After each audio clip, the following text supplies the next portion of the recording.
ஐயா ஜீவானந்தம் இருக்கிறாரு பாத்தீங்களா, அந்த மக்கள் சேவைக்காக அந்த பணங்களை வந்து உண்டியல் குலுக்கி அந்த நிதிகளை சேகரித்து கூட்டம் நடத்துறது, இந்த மக்கள் பிரச்சனைகளுக்காக வந்து இது சம்பந்தப்பட்ட எடுத்து அந்த போராட்டம் நடத்துறது, இதுகளுக்கெல்லாம் நிதி பங்களிப்பு அங்கங்க உண்டியல் குளிக்குது. அவங்க சேர்த்து இந்த கட்சிக்காரங்கிட்ட சிறு சிறு நிதிகளை வாங்கி அவங்க சேர்த்துட்டு போகும்பொழுது ஒரு கட்சியுடைய தோழர்கள்லாம் சேர்ந்து ஒரு இடத்துக்கு பயணிச்சுட்டு இருக்கிறாங்க.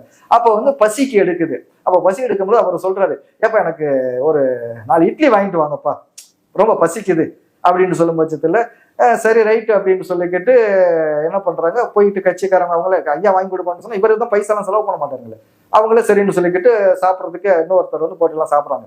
சாப்பிட்டு முடிஞ்ச பிறகு அந்த மூட்டை எடுப்பான்னு சொன்னா அந்த ரொம்ப அந்த பைசா இருக்கிறது சில சவுண்டு என்னையான்னு கேட்டேன். இதுதான் வந்து நம்ம நிதி கட்சி நிதி இல்ல, அந்த பணம் தான் இருக்கு. என்ன இவ்வளவு பணத்தை வச்சுக்கிட்டா நீங்க பசியோட இங்க வந்திருக்கிறீங்க? அது வந்து மக்கள் பணம், அது கட்சிக்காரங்க கொடுத்தது, மக்களுக்காக சேவை செய்யறதுக்கு. இதை போய் நம்ம எடுத்து சாப்பிடலாமா? அப்ப அந்த பணத்தை கூட சொல்லக்கூடாது. நம்முடைய பசிக்கு கூட முழு நேரமே வந்து இந்த மக்களுக்காக அவங்க வந்து அரசியல் பண்றாங்க, உழைக்கிறாங்க, போராடுறாங்க. ஆனா அதுல வந்து 1 ரூபாய் எடுத்து கூட நான் சாப்பிடக்கூடாது அப்படின்னு வைராக்கியமா இருந்த அரசியல் செஞ்சவங்க தான் ஐயா ஜீவானந்தம். இது போன்ற தலைவர்கள் தான் வந்து இந்த நாட்டுல இந்த மக்களுக்காக எப்படியெல்லாம் வந்து சேவை செஞ்சாங்க, எப்படியெல்லாம் அரசியல் பண்ணாங்க அப்படின்னு நம்ம பாக்குறோம். ஆனா இன்னைக்கு இருக்கக்கூடியவர்கள்லாம் தன்னுடைய அரசியல் செய்கிறோம், சேவை செய்யறங்கிற விதத்துல பல விதத்துல